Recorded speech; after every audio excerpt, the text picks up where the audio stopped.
Good afternoon, everyone. I am Crystal Margaret B. Vasca, second reporter of Group 18.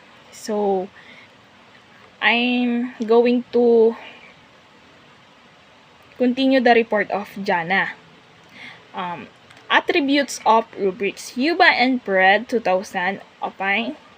The scoring rubrics usually contain the following components. So, we have three following components of scoring rubrics. So, first is clear statement of the level of knowledge the teachers expect the pupil to achieve for him, her to receive a given grade.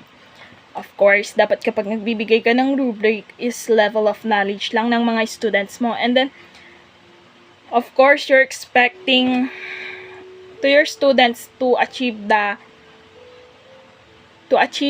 rubric para mabigay mo yung dapat na maging grade nila.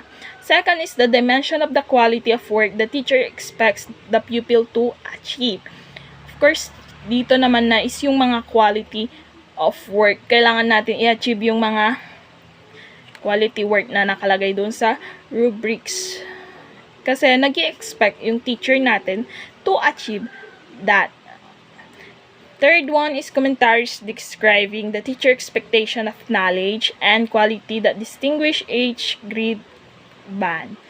So, dito sa commentaries is nagbibigay na sila ng feedback describing the teacher's expectation of knowledge to the students. Next, we have three following questions that are important in developing an instructional rubric. First question is, what are the essential elements of high quality work?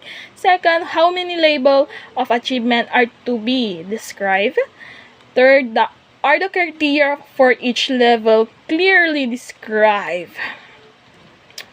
So, yun yung mga questions that are important to developing. Next is we have kung kanina is attributes of rubrics, now naman is the types of scoring rubric. First is analytic rubric.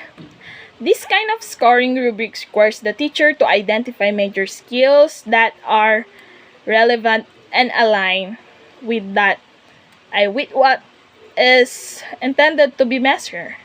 Dito naman sa analytic is dinidetermine nila yung specific and detailed criteria na kailangan ma-achieve ng mga pupils.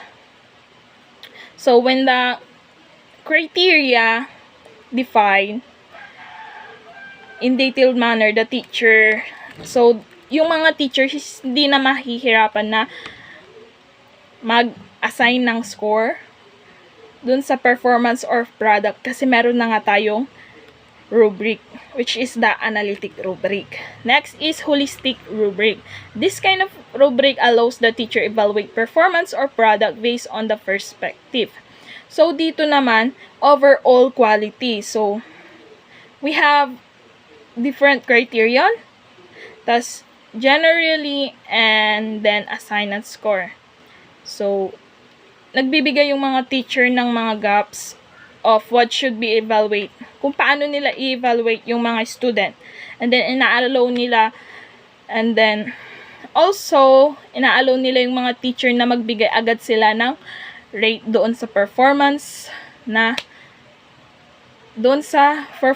or product na ginawa ng student para makapag-save pa sila ng more time para doon sa performance. Yun lang.